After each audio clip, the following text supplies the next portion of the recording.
নমস্কার, দৈনন্দিন জীবনযাত্রার আরেকটি নতুন ব্লগে আপনাদের সবাইকে স্বাগত। আজ বানাবো পাঁচমিশালি সবজি।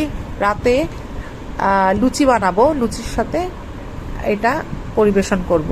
দেখুন কি কি লাগছে। গোটা জিরে, শুকনো লঙ্কা, তেজপাতা ফোড়নের জন্য, হলুদ, লঙ্কা গুঁড়ো, নুন, জিরে গুঁড়ো, আদা বাটা। আর সবজির মধ্যে আছে কাঁকরোল, আলু, কুমড়ো, বিনস আর ছোলা। কাঁচা ছোলা ভিজিয়ে রেখেছিলাম, সেটা একটু ভাপিয়ে রেখে দিয়েছি। এবার কড়াতে অল্প করে তেল দিয়ে দেবো।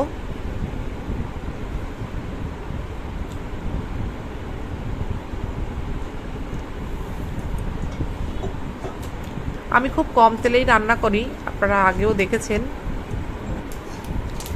এই যে ফোড়নটা দিয়ে দিয়েছি, ফোড়নটা ভাজা ভাজাও হয়ে গেল। এবারে দিয়ে দিলাম হালকা ভাপিয়ে রাখা কাঁচা ছোলাগুলো। এবার কুমড়ো, বিন, কাঁচা লঙ্কা এগুলো দিয়ে দিলাম,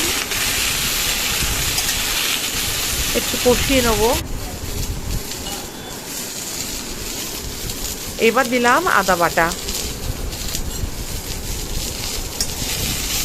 আদা বাটাটা দিয়েও খুব ভালো করে সবজির সাথে ভাজা ভাজা করে নেব।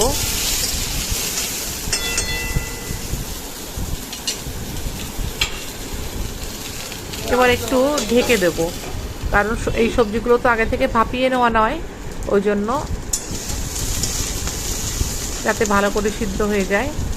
এইবার এই আগে থেকেই হালকা ভাপিয়ে নেওয়া কাঁকরোল, আলু এটা দিয়ে দিলাম।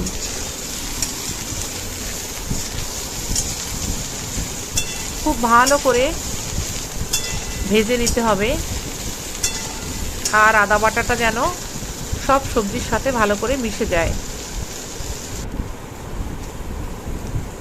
এবারে বাকি মশলাগুলো নুন, হলুদ, লঙ্কা গুঁড়ো আর জিরে গুঁড়ো দিয়ে দিব।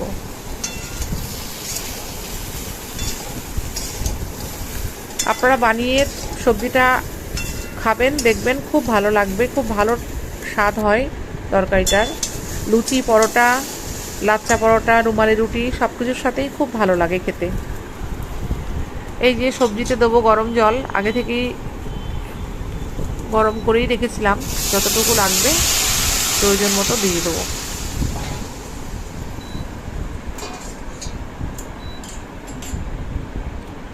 খুব বেশি দেবো না, বেশি ঝোল হয়ে গেলে খেতে ভালো লাগবে না।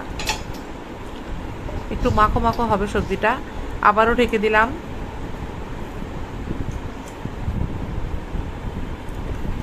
এই যে হয়ে এসছে। এবার স্বাদ মতো চিনি দিয়ে দিলাম অল্প। সবজিটা একটু মিষ্টি মিষ্টি হবে। আপনারা না চাইলে নাও দিতে পারেন, আমি দিয়েছি, খেতে ভালো লাগে তাই। সব শেষে দিলাম জিরে গুঁড়ো।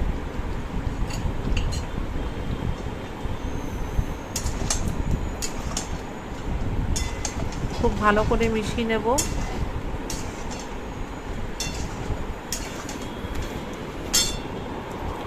আরও কিছুক্ষণ ফুটবে।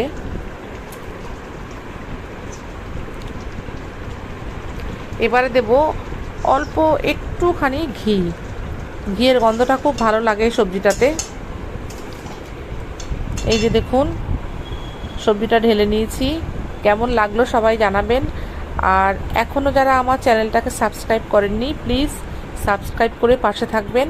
ভালো লাগলে একটা শেয়ার, একটা লাইক, একটা কমেন্ট করবেন প্লিজ। Thank you.